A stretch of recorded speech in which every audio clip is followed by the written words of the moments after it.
Hello.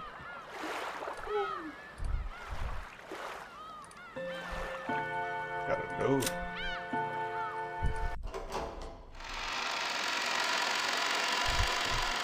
Zoom in a little bit. Oh. There we are. I returned to the boiler room along with Aunt Natsui and told everyone weekly that we hadn't found anything. We heard that Dr. Nanjo and George Niki had carried Kananku to the servant room. The servant room had a first aid kit and a sink and could apparently function as a nurse's office. Kumasawa-san and Jessica had accompanied them. My door's locked, yep. Kumasawa-san and Jessica had accompanied them. I try to record these without much interruption, but my parents sometimes come into the room without knocking. It's a little annoying. Stains from Kanankun's blood remained on the floor. Judging by the large amount of blood lost and the ruthless shape of the weapon that had fallen carelessly to the ground, I figured that Dr. Nanjo's treatment would probably end in vain. That weapon was doubtlessly the same type that had been stuck in Aunt Eva and Uncle Hideyoshi's foreheads. But wait, isn't the demonic design on the handle a little different? There seemed to be some small differences in that part. Still, as far as their overall shape was concerned, the weapons were all the same type. Though it had seemed brutal, we left the weapons stuck into Aunt Eva and Uncle Hideyoshi to preserve the crime scene. So this was the first time we were able to have a perfect view of the entire weapon. As we had expected, the weapon was not bladed like a knife, but shaped like an ice pick, or rather, a thin stake. And it had a spiral-shaped pattern, sort of like a drill. It looked like something that might be driven into the hearts of human sacrifices in some demonic ritual. Including the handle, it was 25 centimeters long. Half of that was the stake-shaped part, which was stained with deep red blood.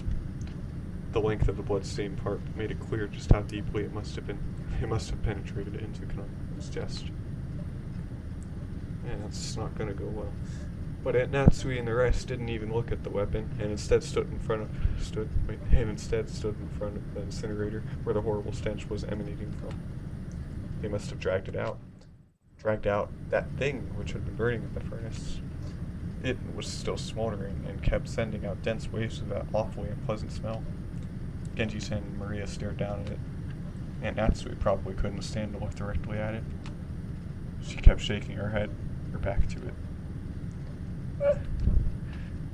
I thought nothing could surprise me after everything that's happened, but this... Ugh. I stood there for a while, moaning, with a rising urge to vomit. The true source of that unearthly stench was a scorched corpse that had been cooking inside the incinerator. The clothes, the surface of the body, and the hair were all hideously burned. That grotesque corpse was in a state where not the face, nor the age, nor even the gender could be guessed at. But when I thought about it calmly, I realized that a corpse appearing at this time could only be one person. It was grandfather, who had disappeared that morning, and whose whereabouts had been unknown. I believe it is most likely the master. I agree. That he would pass away in such a state. It's heartrending. But is there any proof that this corpse really is grandfather? It's burnt so black, you can't even tell what sex it is. Bad work. Look at the feet.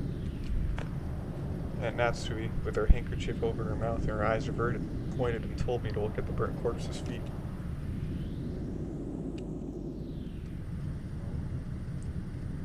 Notice how there are 6 toes on each foot. Huh? Ah, you're right. Oh, yeah. Just as Genji-san had said, there were 6 toes on each foot. That would be a pretty good thing to tell the body apart from others. Each individual toe had looked so normal in its line that I hadn't noticed. The master was born with 6 toes on both of his feet. Consequently, the master was entrusted with the revival of the Shiramaya family. I have heard that since long ago, cases of polydactyly were common in the Shiramaya family. It's probably hereditary. Polydactyly literally means many fingers. Because of a little mistake by God when the person is born, one of their toes or fingers splits into 2, and the total number increases. I've heard of people that are like that. I can't give any names, but yeah, it's just a real thing. It's pretty crazy. But a big deal isn't usually made of polydactyly. But a big deal usually... What? It's not going to help me pronounce it, though. But a big deal isn't usually made of polydactyly in the world at large. That's because it isn't a disease, just something people are born with. So while they are still babies, at about the time they turn 1 year old, they can be taken to the hospital and given surgery to make them normal. Even a child with polydactyly can be treated before they become aware, so they might not even remember it themselves. By the way, it seems that there's a possibility for this to occur in 1 out of every 2,000 babies. So even though it's not usually seen, it isn't that rare at all. Speaking of which, I think Uncle Hideyoshi mentioned something to me long ago. Something about how even Toyotomi Hideyoshi, the man who unified Japan at the end of the Sengoku period, had 6 fingers on one hand. According to Aunt Natsui, among the many Ushiramae family heads, the ones most praised for their wisdom all had polydactyly. I hope I'm not saving too much, because I've done a lot already and not even through the first episode yet. Because of that, when grandfather was born, his relatives were all excited at the thought that he might become another wise leader. And when the leading relatives all died in the Great Kanto earthquake, it was apparently argued that grandfather should be the one to restore the family because of the auspicious signs of times. I'm trying to get the episode lengths around an hour or so. If grandfather hadn't disliked his position as the head so much, the 6th toe probably would have been pretty lucky for him. Come to think of it, I've heard about some country where it's believed people with polydactyly should be treated as gods and revered. That would make them feel pretty nice. This is beside the point, but it's fairly common in mystery novels for a corpse to be burned to hide its identity. But I guess that in grandfather's case, just toasting him wouldn't be enough. And grandfather's body was not simply burnt. It was just like Aunt Eva and Uncle Hideyoshi and the thing that had been stabbed into Kanonkun's chest. One of those demon's ice picks was stuck into his forehead. I thought he was in charge of all of this, though. Why would he get killed too? What? The head's ring is not on his finger. So the letter last night was telling the truth. Father would probably be horribly disappointed. Natsui-san let her head droop and closed her eyes tightly. I'm just going to let the story tell itself. This room had also become a vital crime scene for us to hand over to the police. It was decided that we would leave grandfather's corpse here and lock the room, sealing it. It isn't clear when grandfather's corpse started burning in the incinerator. Since, according to Genji, the strength of the flames hadn't been that strong, the body must have started burning a long time ago. So that stench could slowly creep out of the furnace and fill the room bit by bit, eventually pouring out and climbing up the staircase. Putting aside whether he was rare or well done. It's dark. Grandfather had been brought out, killed, and burned, even though he had started out locked away in the closed room created by his auto lock. Oh, I wonder what kind of meat our dead father is. There's probably no doubting this. However, according to Genji-san, the boiler room is usually locked. The possibility that someone outside our group had snuck in and committed the crime was overwhelmingly high, and there was also a good chance that this person was walking around with something like a master key. After all, the doors and windows throughout the mansion had been checked, but despite that, the culprit was able to strut around the mansion freely. Bruh. Does this crime confirm that a 19th person exists? There's still that contradiction, since they're trying to tout their existence without ever showing themselves once. Along with Kairu-san's chessboard theory, I've been using this contradiction to deny the existence of a 19th person. By spinning the chessboard around once more, the very fact of this crime makes it perfectly obvious that a 19th person exists, means that the existence of the 19th person is even less plausible. As long as that 19th person doesn't show themselves in front of us. If the culprit could get grandfather out through the door sealed by the receipt, if they could kill Aunt Eva and Uncle Hideyoshi from the other side of the door sealed by a chain, then could they possibly go so far as to create a fictional 19th person through strange tricks and devices? If we still want to believe that the culprit is among the 18, then the list of suspects has grown very short. 4 of us kids, Aunt Matsui, Genji-san, Kumasawa Bachan, and Dr. Nanjo. One of these people has to be the culprit. Wait, you can't be sure of that. Just a second ago, we started doubting whether the corpse here was actually grandfather's, right? Maybe we can think with other bodies in the same way. For example, the first 6 all had their faces horribly smashed. Some of the bodies had kept enough of their faces for us to confirm who they were, but that old person, for example, had lost his entire face. My own father had lost his entire face, as though the whole thing had been neatly peeled off. We only figured out which body was which by their clothes and surroundings. Did the culprit prepare a fake body beforehand and alter it to make it look like they died, even though they were actually hiding somewhere after committing the crime? Committing the crime. It may sound ridiculous, but it wouldn't be an impossible trick to pull off. It's too early to give in to this 19th person. Oh, this witch! Oh, just as bad as you. I don't know why they keep getting away with this. Maria-chan, you mustn't stare so fixedly anymore. Come on, Battle-kun too. I'm worried about Kanan's condition, and we mustn't remain in a place like this any longer than necessary. Let us return.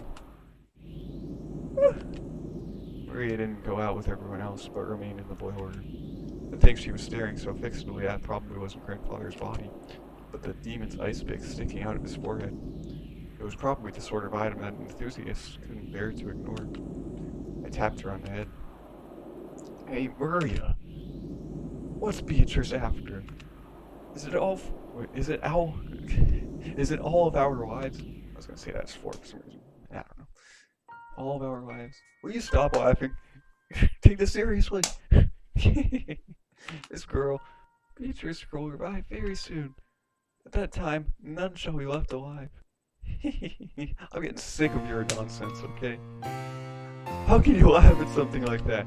Do you think you're the only one you saved? Why don't you feel like you're in danger? Why aren't you scared? Beatrice made a promise. She said she's gonna take me to the Golden Mine. Oh, aren't you the special child? It's a wonderful place where you have no obligations. Everyone's always together, and everyone is always nice to everyone else. I'm looking forward to it. That time will come very soon now.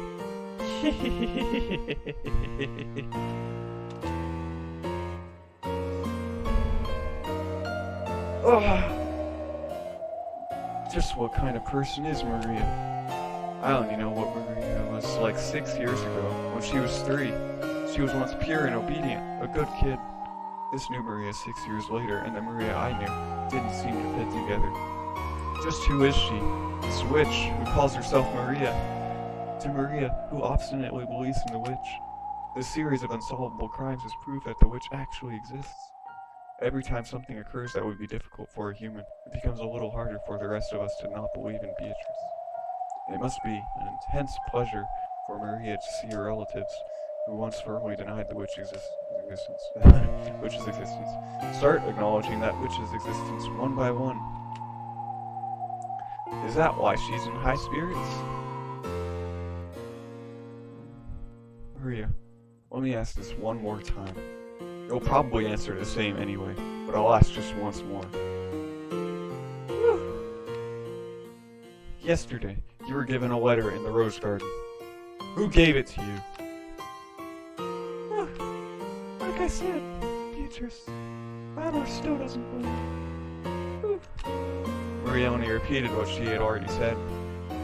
Maria met with the 19th person, the witch. Was that really a 19th person, or did one of the 18 just get her to say that? All that's certain is that Maria has been with the rest of us constantly, has always had an alibi, and hasn't done anything suspicious. She's simply overjoyed at being made Beatrice's messenger, and certainly isn't the only, 19th person, supposedly. That's right. I wonder what's written in the letter we picked up in Aunt Eva and Uncle Hiroshi's room. Aunt Natsui should still have it with her. Usually. I'm not okay. This is very traumatic. You were traumatizing me, girl.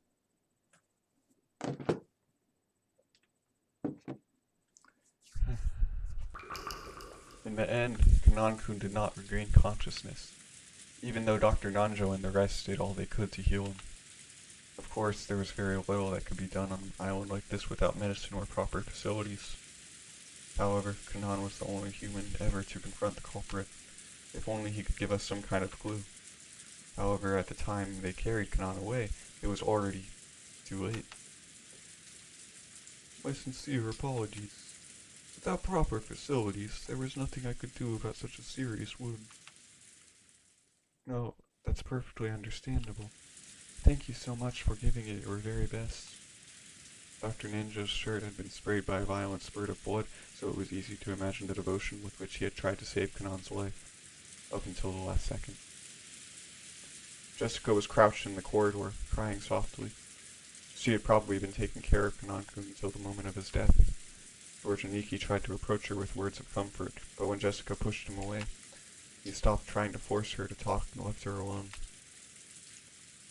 If only I hadn't let Kanan-san go. Oh. Do not let that bother you. If you had been with him, you would probably have been attacked as well. Foolishly rushed on ahead and paid for his mistake. How can you say it like that? Kanan-kun spotted the culprit and bravely stood up to them. If only Kumasawa-san had gone with him, the culprit might have hesitated and chosen to run away. Are you gonna grieve now? I don't know if I can take it. Emotion-filled words that I never thought I'd hear coming from Jessica's mouth tumbled out. Kumasawa, looking truly sorry, could do nothing but hang her head. Jessica, you shouldn't talk to her now. It's the same for me, and probably you as well. Right, bad word. We don't know what's going on, and it feels like our hearts are going to split open. There were tears in George and Nikki's eyes again. Seeing Jessica break down crying probably brought back the pain of losing his parents. I'd done my crying all at once, so I didn't feel like crying anymore. However, I understood how great the pain in their hearts was. It's okay, Jessica. No, it's not! You'll be able to meet Kanan again soon. Stop it! I don't need you trying to console me like that. Beatrice will resurrect the dead and even love that has been lost. So you'll definitely be able to meet him soon. Then everyone will be able to live in peace. So the one who killed Kanan-kun is this Beatrice who supposedly gave me that letter yesterday? Where is she? Where's she hiding? I'll find her and tear her apart. Tell me! You know the culprit. Wait, you know who the culprit really is. You know who the culprit really is, don't you? What do you know and what are you hiding? Tell me! Come on! Don't keep your secrets like this. We're tired of suffering. Oh, lady, please stop. Beatrice exists! Exists! Darn it, let go of me, Genji-san. Maria knows who the culprit is. And she's hiding their identity even though she knows. She must be telling them what we're doing, guiding them as they kill us. Oh, Jessica. Be silent. Jessica grabbed at Maria. Genji tried to stop her, but Jessica could not be calmed. The next thing I heard was the sound of Aunt Natsui slapping Jessica's face. After that, only Jessica's sorrowful, sobbing voice resounded through the hall. Maria-chan, I know there's no way you're the culprit. You've been with us since the beginning, and there was no time for you to communicate with any culprit. So, I want you to tell me something. This Beatrice who handed you the letter yesterday, who was she? Although those words seemed kind, they clearly showed that George still had some remaining doubts about Maria. He didn't actually grab at her. However, he felt exactly the same way Jessica did. Aniki. I already asked her the same thing a second ago. Her answer was the same as before. I want to hear it from Maria's mouth. Who is Beatrice? Even if I told you, you wouldn't believe anyone. What do you mean by that? Could it be the culprit someone we know well? And you were keeping silent because you were covering for them for some reason? Who gave you that letter? I got it from Beatrice. I'll say it no matter how many times it comes. I got the letter from Beatrice. George Oni-chan, do you refuse to believe in Beatrice because she's not an opponent you can hit? You want to turn your feelings of helplessness into violence and beat someone up. So you won't be satisfied unless your opponent is a human you can hit. So even if I tell you the truth, you won't accept it. So it's pointless for me to tell you. You won't believe. But I'll keep on saying it, because it's true. Beatrice exists.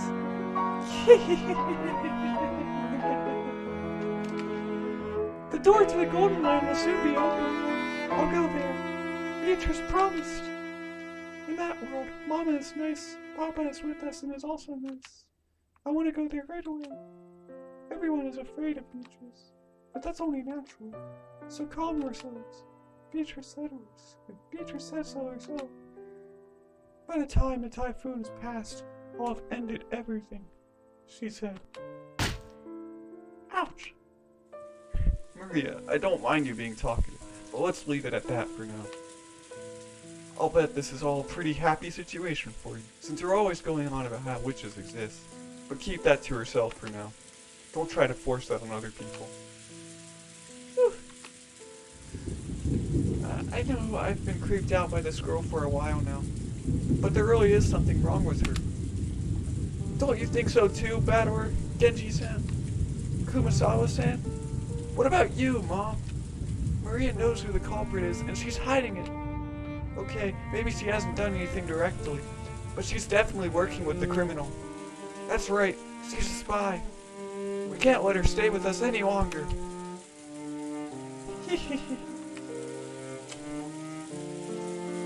Maria-chan, you must realize there are times when indiscreet discussion is best avoided. If you keep adding oil to the fire, even I will get very angry. Then Natsui glared at Maria with frightening eyes. Maria was used to Aunt Rosa's wild style of scolding. But she apparently hadn't built up a resistance to Aunt Natsui's quiet sort of scolding. She shrugged and kept her mouth shut. A desolate feeling filled the room. It felt as though things would just get more complicated if everyone... It felt as though things would just get more complicated if anyone spoke. How many people have already died? 6 people in Dad's group. After that, both Aunt Eva and Uncle Hideyoshi, Kananku, grandfather.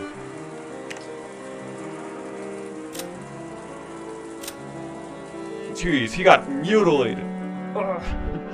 You should the sheer burned in the incinerator with a weapon resembling an ice pick sticking out of his forehead. The old sorcerer's wish vanished before it could be granted. We always knew that this was one possible result of this risky gamble.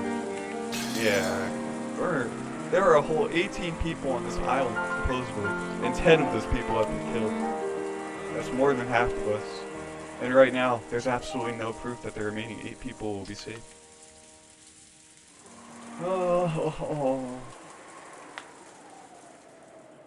At any rate, this is no time to quarrel. Now that we are certain that the culprit can enter and leave the mansion at will and strike out of nowhere, we must give our undivided attention to surviving until tomorrow. I agree strongly with Aunt Natsu. We can figure out who the culprit is at our leisure tonight. For now, though, we're better off finding a place to barricade ourselves in. As I said this, I pointed out the clock to everyone. It was already 8 o'clock at night. We had been receiving shocks over and over again since the early morning, and our bodies and minds were both completely tired out. There's still a long time until tomorrow. We needed to find some place to barricade ourselves in so we could rest our bodies and get even the smallest amount of relief. I agree. Everyone is already pushing their mental and physical limits, myself included. I believe it would be wise to take that into account as we move forward. That's right. There's a high probability that the enemy's got the equivalent of a master key. Koshin, Kananku, and Goto-san holding master keys? Yes. They were supposed to have them on their person during work. We didn't want to disturb the scene, so we didn't investigate that closely. We can't eliminate the possibility that someone stole a key from them. In the first place, we know the culprit may have visited the servant room at some point to unlock the garden shed shutter. It's conceivable that they obtained a master key from there earlier on. There were many servants serving the Shiramaya family. Because of that, there were several master keys. Furthermore, every time one employee started or finished working, the keys were passed between servants, and we had to acknowledge that this had probably gotten a bit sloppy at times in the past. Even if they borrow a bundle of keys from the pockets of one of the murdered servants, is there any safe place that even those keys couldn't open? Because of the nature of our job, we have been entrusted with the keys to all of the rooms, all of them in the mansion and the guest house. So So in other words, no matter where we pull up and lock ourselves in, it'd just be pointless. Fine, who cares about locking up? If you're gonna come, bring it on! I'll beat you at your own game! The enemy won't approach us from the front. I don't know about the first 6, but if we look at what happened to my parents in Penang, and even grandfather, the enemy has only gone after isolated people. They don't have the power to assault all of us openly in a secure room. That's right. It's just like Aniki says. And maybe a Natsui's rifle can serve as a deterrent to stop them from attacking. I hope that is so, but... Oh, Maria, I know you want to say something, but keep it to herself and stay quiet for a while. Maria probably wanted to say something about how witches weren't afraid of things like guns. But if she were to say it out loud, the atmosphere around here would start to get pretty edgy. I had noticed and decided to put a stop to it. If I may, I do know of just one place that cannot be entered, even with the servant key rings. Where is that? That would be the master's study. I'm against this. I don't even want to think about going in Grandfather's creepy room. How many keys can gain access to that room? There are 2. I always have one on my person. The other was held by the master himself, but just now I found this on the corpse in the boiler room. Oh man. Genji-san took a handkerchief out of his pocket and opened it, showing us the burnt and filthy study key. Then he showed it alongside his own key, which he had once lent to Natsui. Normally, it would have been proper to leave the master's key for the police, but because of the master's orders to protect the safety of the study, I borrowed it for the time being. I see. Which means that Kinzo-san's study is the only place where we can be safe. It would appear that way. I don't even want to think about being shut up in that strange room all night, but it appears we must acknowledge that his room is safer than anywhere else right now. Even though Grandfather locked himself up in that safe room, the culprit brought him out and killed him. We can't be certain that it's truly safe. According to our theory, Grandfather cleverly found a way around that receipt trick, and left the room as his own free will. If so, the room might be a good place to barricade ourselves in after all. We're too optimistic, Aniki. However, at the same time, I thought he brought up a pretty interesting point. After all, this gives us a chance to question the enemy, the witch herself, about how the sealed door had been opened. Yeah. If we assume the culprit used some technique to kidnap Grandfather from the study, they'd have to show us the same trick again if they wanted to assault us in the study. And that'd give us a chance to make the culprit prove how they did it right before our eyes. If she's really a witch, we'll be forcing her to use her little magic trick to open the door right in front of us. That's probably impossible.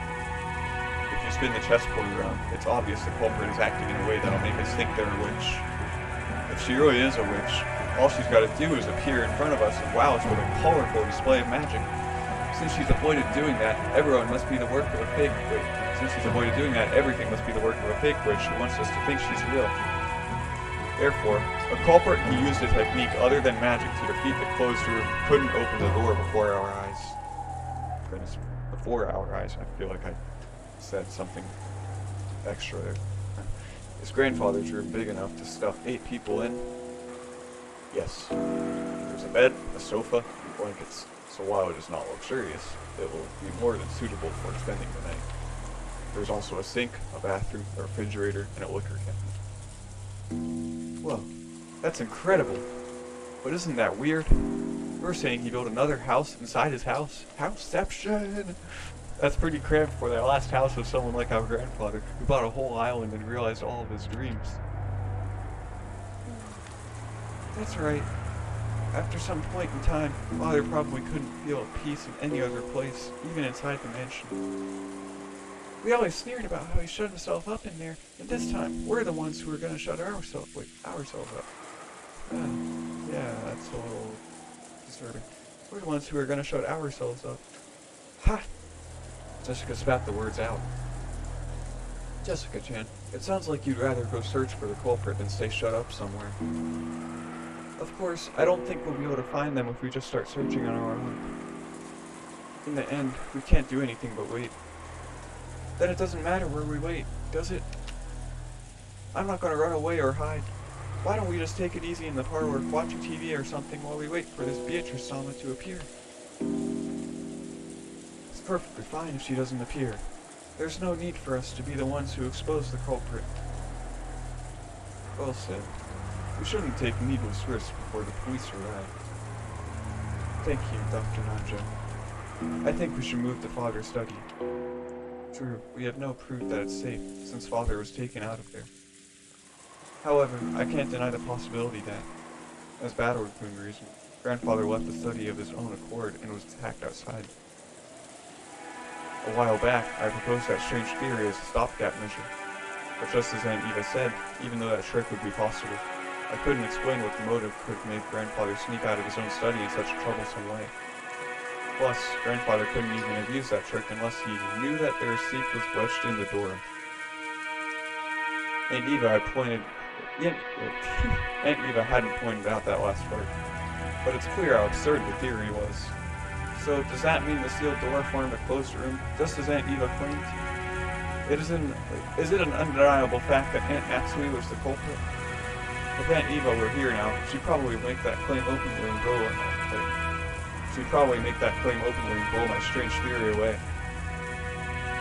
But anyway, I had to admit that a room with both a bed and a toilet that all 8 people could be shut up in. And with only 2 keys, both of which were gathered here, had to be the safest place in the mansion right now. At the very least, I figured this would be better than just saying shut up in the parlor and hoping nothing would go wrong. But wait, have we been safe only because we've been shut up in the parlor?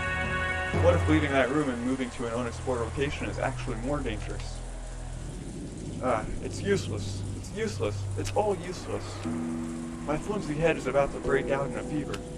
If I keep spinning the chessboard around, right and wrong will keep switching places over and over, and I won't be able to believe anything. When it seems like the culprit is one of the 18, I want to believe in Beatrice. And once I start believing in Beatrice, I start wanting to find the culprit amid the 18. If that keeps spinning around forever, in the end, my thoughts won't have taken one step from where they started. How far back in the past was it that Kairi-san taught me about chessboard thinking? That concept of examining the situation by spinning it around and thinking from the enemy side. I seem to remember being so interested by it back then. I said that right. I used it to guide all my thinking. By the way, Kairi-san was Dad's co-worker back then. I never dreamed that she'd someday be added to our family. Didn't Kairi-san tell me something once? I get the feeling she once said that, while this chessboard thinking was one way to look at things, it certainly wasn't all-powerful, and it wouldn't be good to rely on it too much. Chessboard thinking is my own interpretation of something called game theory, which I read about in a book long ago. It's a very interesting subject, so you should tackle it yourself when you get to college, Battery. I really want to try it. If I could study and perfect my chessboard thinking, it'd be fun to be able to read into any opponent's moves, wouldn't it? But you can't believe in it blindly. Game theory is a very deep and complicated subject. Chessboard thinking is just my interpretation that skims the surface of game theory. In order to thoroughly read your opponent's moves like you're imagining, you need to study your opponent. Additionally, while chessboard theory is convenient and practical, it isn't perfect. It has many weak points despite its convenience. Weak points? Weak points. Curses! Yes! Chessboard thinking is founded upon game theory. When you thoroughly investigate game theory, it boils down to math. Do you know what the weak point of math is? It's noise. In math, when you write 1 plus 1 equals 2, that process will always result in 1 plus 1 equals 2, no matter how many billions of years pass. Nothing more, nothing less. That's because there's absolutely no noise mixed in. But, for example, unlike math, the Japanese language has noise mixed in. Kanji are a good example. Old kanji and new kanji are slightly different, which represents an introduction of noise created by the changes between time periods. Isn't history the same? There are dozens of policies that seem foolish in the modern era, but were meaningful at some point in the past. Because the rules of chess are fixed. Wait, Because the rules of chess are fixed. When a pair of experts are discussing one particular layout, it's possible they could reach the same conclusions whether they're from 100 years in the past or 100 years in the future. However, if the rules of chess have gone through massive changes over time, it's possible that a discussion about the same layout would have changed as well. That's right. Events in the world of humans are normally full of noise. Aren't human emotions that way? Even if the exact same thing occurs more than once, there's no guarantee that humans will always act in a predictable fashion.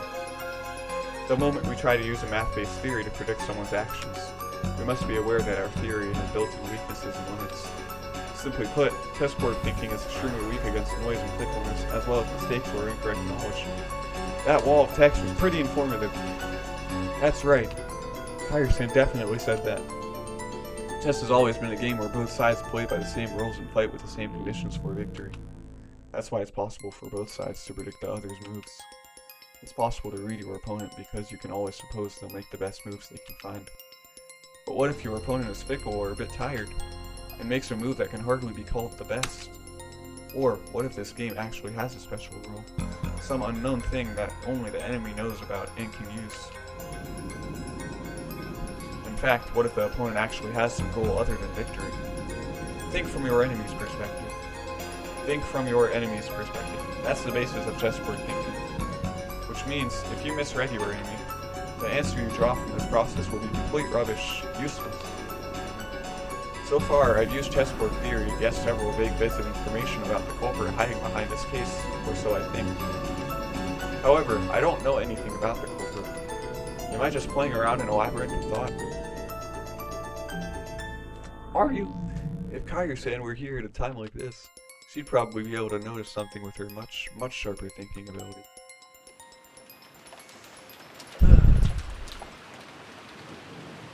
Until the very last moment, Jessica resisted moving into grandfather's study. But in the end, Aunt Natsui persisted, and we decided to move there. Everyone was completely wrapped in paranoia by now. Kumasawa-san had prepared dinner at one point, but during the time we were discovering the death of George Yuki's parents, both the kitchen and the parlor had been left empty. Someone suggested that the food might have been poisoned while we were gone. Because of that, we were unable to even touch the food that Kumasawa-san had taken the trouble to make for us. The manner in which the first 6 were killed was still unknown, but it certainly could have been poisoned. Certainly that would allow even a single person to carry out the murder of 6 large adults. Furthermore, this idea made it easy to imagine there being only a single culprit, one who would be afraid of Aunt Natsui's rifle, and this was very good for our emotional stability. But the fatigue and hunger were even harsher than we had imagined. Then, Kumasawa-san made a proposal, and we all went together to the kitchen. There, we gathered some canned food and other things that would be hard to poison to take in with us. All Kumasawa-san's efforts to reward us with just a little dinner on this savage day regrettably came to nothing. The food piled up on the serving cart looked like just a little sad.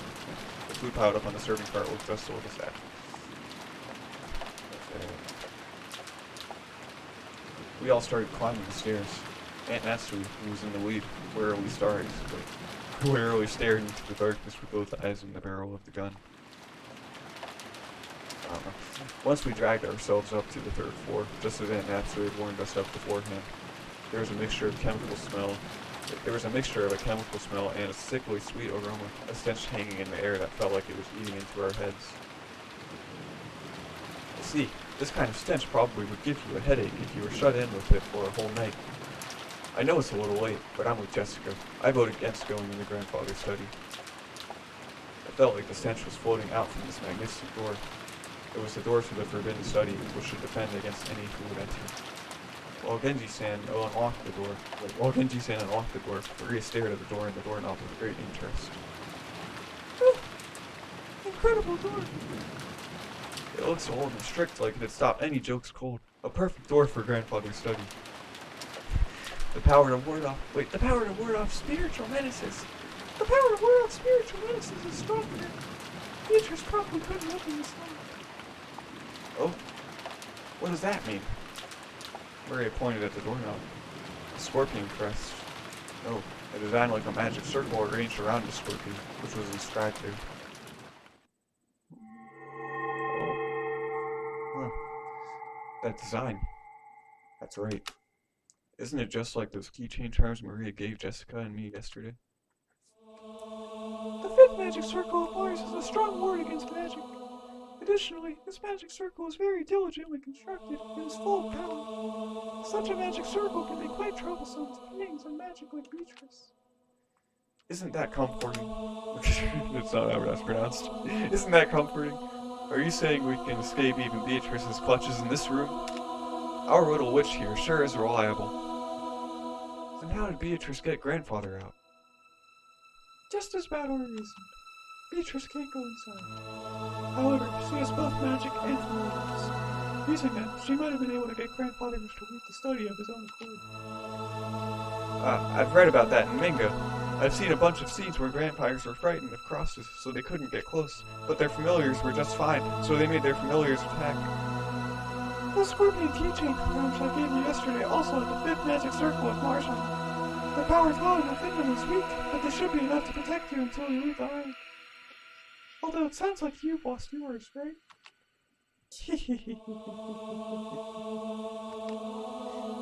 Scorpion keychain charms? Yeah, the charm I gave you yesterday was something I got from Maria. I heard it would repel magic if you put it on your doorknob, and at the time, I thought maybe it'd be better if you had it. Is that so? I thought it was an odd thing for you to be carrying around. And that's what we put that on her doorknob? Yes. Last night, after hearing about it from Jessica, I hung it from the doorknob on the inside of my door. Then Natsu, you're really fortunate. If you did that, Beatrice probably couldn't even lay a finger on you yesterday. I think Beatrice must have been really annoyed.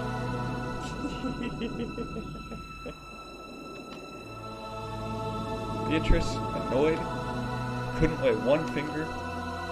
Natsui thought back on the eerie scribble she'd been that morning. Natsui thought back on the eerie scribble she'd seen that morning, as though someone had been tearing at the outside of her door with blood-soaked hands, and gasped in surprise. Why is that red at the end of the sentence there? What? Could it be that this witch who called herself Beatrice tried to enter through the door to Natsui's own room? But the magic-repelling charm had been hanging from the inside, so she couldn't break through the door. So she was annoyed. So she scratched at it.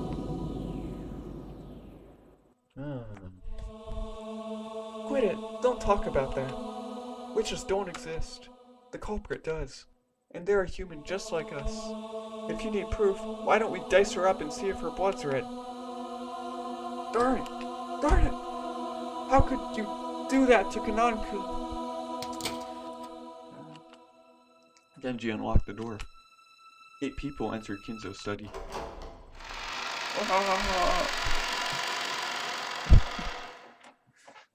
Grandfather's study. I'd heard rumors about it beforehand, so I wasn't that shocked. He had done nothing more than fortify it thoroughly with his occult hobbies. If grandfather's hobby had been chasing after pop idols, these walls might be buried beneath idol posters. Even if I didn't understand it, I did realize that this room was a bundle of all of his pastimes.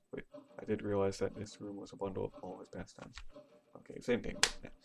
Just wanted to reread it anyway. Even so, I couldn't help but remain dumbfounded by the smell of his creepy medicine and the sweet stench that seemed to melt my head.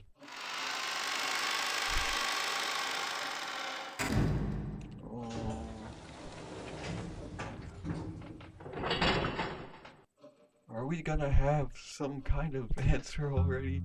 I'm so lost. When the door was closed, it automatically made a clunk.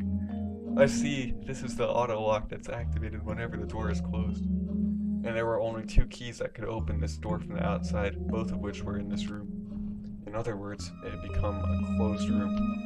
The shutter, the receipt, the chain, and now the auto lock. This 4th door had the most magnificent lock yet, and this was doubtlessly a closed room. Just to make absolutely sure that the room was secure, we checked all over for ways in or out. The window was tightly locked. That should have been enough, but just in case, we tried knocking all over the walls. After all, we had talked about there being a hidden door in this room, but we couldn't find anything suspicious. Grandfather's study was very large. Even though we called it a study, it wasn't really a single room. It could be divided up into 4 basic sections: a study section, a bedroom section, a toilet bathroom section, and a section for cooking that had a sink. A section for soaking that had a kick. No! I see, this study really does have enough in it to live in.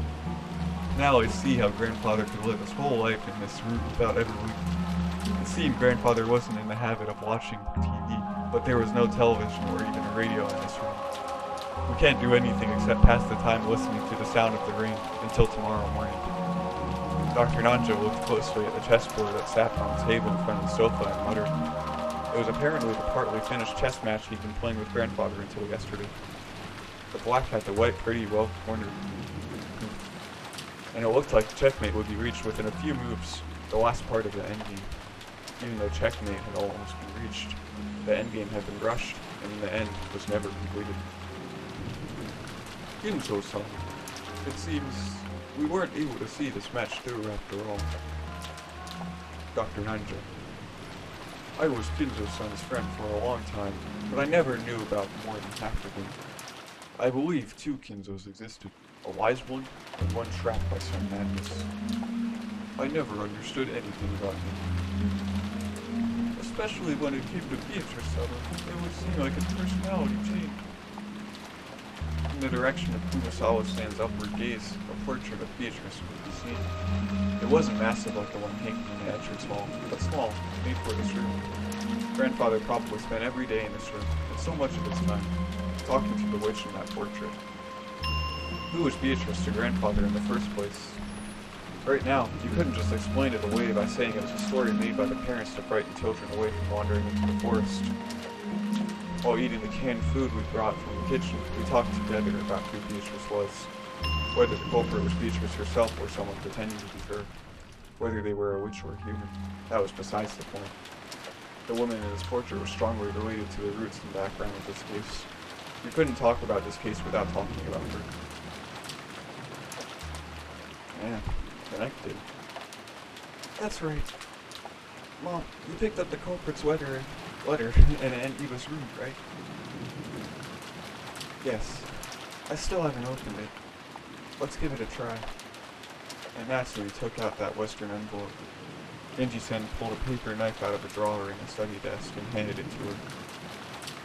While watching her open it, George and Nikki grimaced slightly. After all, there was a letter left at the site where his parents had been murdered. There was a good chance its contents would say something unbearable to Nikki. Aunt Matsui also seemed to realize that. So she glanced over the contents first without reading it aloud. We were a little frightened that she might grimace after reading something shocking, but she just frowned unhappily. What does it say? There is one unpleasant sentence. They must be trying to provoke us. Matsui, after deciding that the contents could be shown to the children, set it openly on the table. Everyone stared at it at the same time. Praise my name? What? Praise my name? What? Yeah, that's annoying. It's probably Beatrice declaring herself the victim. Oh. I'll bet you were hoping another weird magic circle would show up. It wasn't a magic circle, but my expectations haven't been betrayed. What could it mean? I wonder if she wants to tout her own existence. That seems reasonable. With this letter, we now know that the author of last night's letter is the culprit. I think the identical envelope is more significant than what is written here. Without a doubt, this is the type of envelope and sealing wax that the master used. Oh, I don't know what's going on anymore. This is the first time I've seen anything like this since I started working for the Shiramaya family. Going by last night's letter, Beatrice is claiming to be Grandfather's oldest confidant. Confidant? No, confidant, before I don't know. Grandfather often said the same thing in the past, right? I spoke to Genji-san and Kumasawa-san, and nodded together. Guess that means you two know more about her than anyone except Grandfather. Could you tell us? Did I just call him Genji-san? Genji-san. Genji-san. Hi. Perfect. For a long time, I purposely avoided this topic. But now that it has come to this, I can no longer do so. Genji, tell us everything you know. Sure you want to know it? Genji-san didn't answer. Did he remain silent despite his knowledge, or did he know nothing at all? Still, I had a good guess. The ghost story of the witch Beatrice had long been deified. I've seen that word before. Yeah, some villages. Deified among the servants.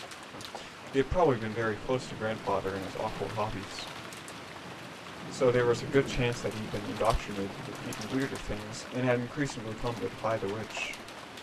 As grandfather's most trusted servant, who had sworn loyalty to him, he might be the most influenced text on the whole screen by the illusion of the witch that grandfather had created.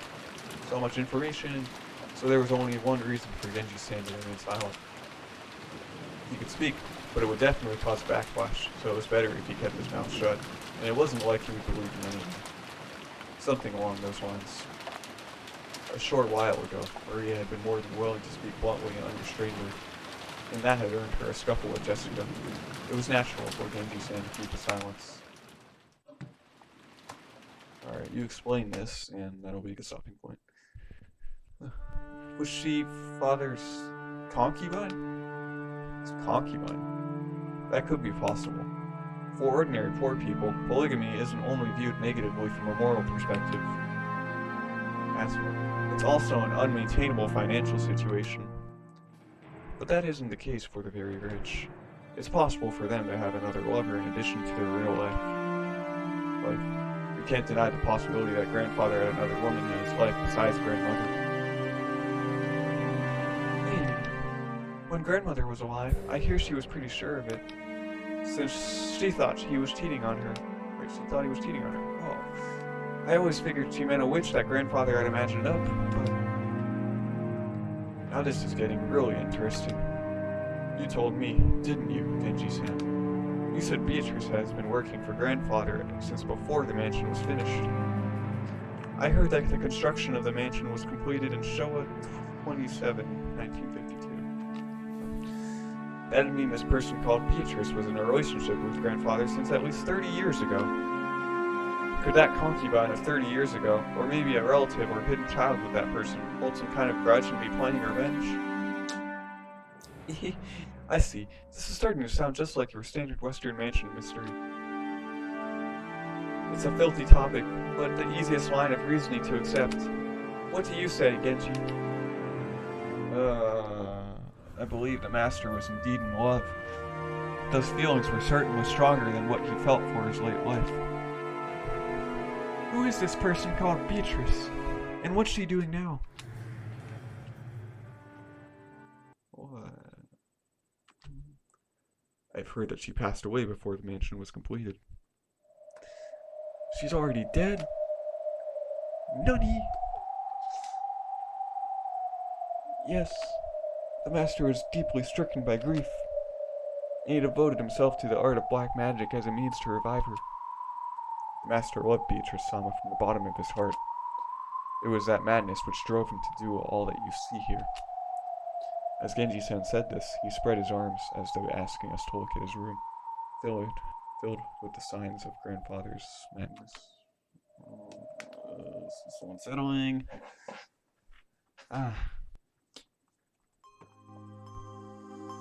Okay. Lots of explaining. We are at a loss for words. Normally, black magic seems like it'd just be creepy, and it's really hard to imagine why someone might be so enraptured by it. Since Kinzo was just an eccentric who had restored the Shiramaya family amidst his madness, nobody had tried to understand him. The only thing on grandfather's mind had been the loss of a beloved woman, and his inescapable sorrow. Earlier, this room had seemed creepy, but in an instant, it had changed into something we could understand completely. The creepy books, the magic circles, the medicine, all of it. I'm getting so scared right now. It all existed simply because he wanted to revive the face of a single woman who had left this world over 30 years ago. Man, I'm just interested in what's going on here. Oopsie, I spit a little. That's gross. The The master only told me about Beatrice Summer's story once, when he was very drunk. Although I have forgotten the details. Forgot to put her voice on. It was a deep, deep love, enough to make a woman like me jealous. When Kinzo-san succeeded the headship of the Shiramaya family, his marriage to his late wife had already been decided by the few surviving family elders. So, he was forced into a marriage with some woman who would benefit the Shiramaya family. That is correct. Kinzo-san was installed as the head who would revive the family, and had to bear the entirety of that heavy responsibility. I do not pretend to know the details of when or where Kinzo-san first met Beatrice. I think I've been calling Kinzo-san this whole time too, I don't remember. Guess it'd be rude to say any more than that. I have no clue, okay? Man, that was when grandfather truly fell in love for the first time. Just how deep was his affection for her. That was easy to see just by looking around us. This room was covered with piles upon piles of things having to do with black magic. And grandfather spent every day shut in here, immersed in his research and isolated from the outside world, never regretting 1 minute of it. You couldn't help but recognize the depths of grandfather's love for Beatrice. I had it all wrong, Genji-san. What do you mean by that? I had always thought that. Wait, I always thought that there wasn't a hat there. I always thought that. Maybe you servants believed blindly in the witch because you'd gotten brainwashed by grandfather and his creepy black magic stuff. But that's not how it was, right? Had they been soothing grandfather's tortured heart, acting as though Beatrice's soul at least had been restored, and existed inside this mansion? Though Genji-san closed his eyes, wearing the expression of one remembering the distant past, he said nothing further. He probably felt that making such a confession would be the worst part of betrayal against his one and only master, even though that master was already dead. Beatrice has revived as a witch. Beatrice has revived as a witch, and exists in this mansion even now. Genji had said this, had believed it, had made people believe it, and would follow through with that decision to the grave. This might have been the last service he could offer up to his master. The legend of the witch, the mysterious tale of Rakandima that was still whispered amongst the servants. Its true nature was a sad lie. No, it was an act of kindness towards grandfather, who had lost the person he loved above all else. I remember denying the witch's existence in front of father on multiple occasions. Now I finally understand how much that must have wounded him. Right now, I can understand very well. If I thought I could revive Shen using black magic, I'd immediately become the next owner of this room and start researching. Aniki. Another strand of tears dripped from George's eyes. Maybe his tears were infectious. Tears rose to Jessica's eyes too, and I didn't read that. Beatrice said it. Very soon, she will be able to revive people. You'll be able to meet them, she said. I do have the backlog, but my hands are good. I get what's going on. Very soon, the door to the Golden Land will be open.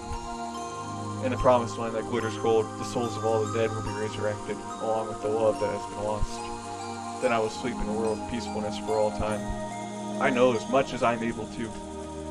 Did she say that? The Beatrice who gave you the letter? You don't believe? Do you? If only grandfather were here, I'm sure he'd be happy. I'm sure he'd be jumping for joy now that Beatrice is about to be revived. In that case, I believe. If grandfather gave up half of his life for his research, trying to resurrect the soul of the women he loved and spending the rest of his life believing, I'll believe too. Bad word. When you love a single woman for so long, the people around you catch on to it, and it becomes the truth. Maybe you could say that. Maybe you could say they're just being polite for the sake of word feelings. But right here and now, I'd like to call that magic. It isn't just being polite. It really is magic. She's a witch. It looks like nobody can see Beatrice after all. Some time passed. As we listened to the sound of the rain, we considered what kind of love and madness must have possessed the owner of this room as he spent half of his life here.